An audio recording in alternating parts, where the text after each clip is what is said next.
Welcome to NXT The Game, Season 1, Episode 30.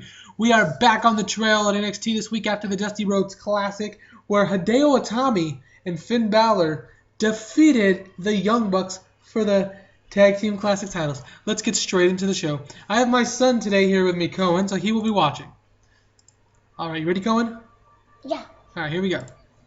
Alright, Renee Young, Tom Phillips, and Corey Graves welcome us to the NXT show tonight. Alright. In a match that had some good action, but not in the moment with heat, Samoa Joe defeated the Gentleman's Club in a handicap match. So, Cohen, he won a 2-on-1 match. Okay.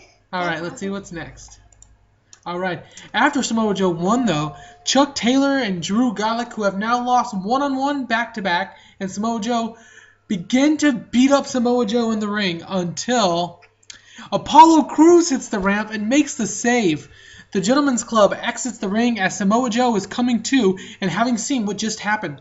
Apollo Crews looks around and sprints off the ropes, and Apollo Crews leaps over the top of the ropes, taking out Chuck Taylor and Drew McIntyre as they're both heading and running away.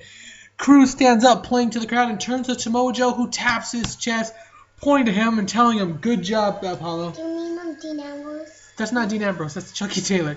Alright, we're going to go to the next part. Why didn't you tell me? Yeah, I didn't. He looks like him a little bit different. Alright, next segment. A video segment hyping Bayley. It goes in how the last few weeks as the months have passed, she has struggled, including accidentally costing her team a tag match last week.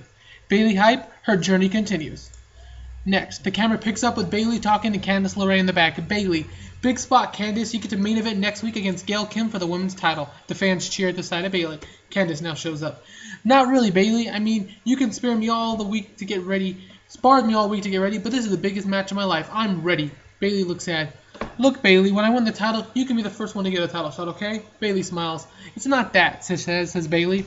I just can't seem to get my head on straight. I cost us the match last week. Candice puts her arm around Bayley. Happy thoughts, Bay. The scene ends with Bayley being sad that she lost, or helped her team lose last week. Next segment. Alright, and about that at solid in-ring action, Enzo Amore and Colin Cassady defeated the Mechanics in 10 minutes when Enzo and Cass defeated Scott Dawson via pinfall. Is that who you wanted to win? Yeah, but do you mean the tag team move beats them with it? They did their tag team move, yes. Let's see what happens next. After the match, though, Enzo and Cass with Carmella are celebrating their big match win against the Mechanics, Scott Dawson and Dash Rawler, when a pair of hooded guys comes out of the crowd. Enzo and Cass are going around the ring celebrating side to side until the north side when they are met by the Young Bucks and a pair of super kicks. The hooded figures reveal themselves to be Matt and Nick Jackson, the Young Bucks, a.k.a. the #1 contender to the tag team titles. The #1 contenders, Matt and Nick Jackson, just laid out Enzo Amore and Colin Cassady in the middle of the ring. I mean Big Cass. Big Cass. Alright, let's see what happens next. A video shows the Young Bucks and then says, next week, they debut on NXT TV for the first time. So they'll have their first match on TV next week. Next. Can you type email? Alright, we'll try getting you... Okay, we'll try, baby. Believe! Bo Dallas' theme hits and he makes his way onto the NXT ramp holding the NXT Money in the Bank briefcase. Bo raises it above his head as the fans boo as he makes his way to the ring. It's so hot there. He still has no idea who he's facing in the NXT TV debut match, as William Regal wouldn't tell him, but we're about to find out who he fights right now. As he waits, all of a sudden the arena dims to yellow and blue lights. Lucha! Lucha! Lucha! It's Sin Cara making his NXT return. Sin Cara hits the ramp doing all his usual Sin Cara things as Bo Dallas seems a bit irritated and frustrated. Sin Cara has returned to NXT. You told me that. I did. Thank you for not spoiling it. In an extremely short match, Sin Cara defeats Bo Dallas when Bo Dallas gets himself counted out. After the match Bo Dallas got himself intentionally counted out on, the fans begin to boo Bo Dallas. Per usual, but Bo grabs his briefcase and begins to leave. Sin Cara begins to turn around and cheer to the fans, but Bo turns around and nails him in the back of the head with the briefcase. He's like...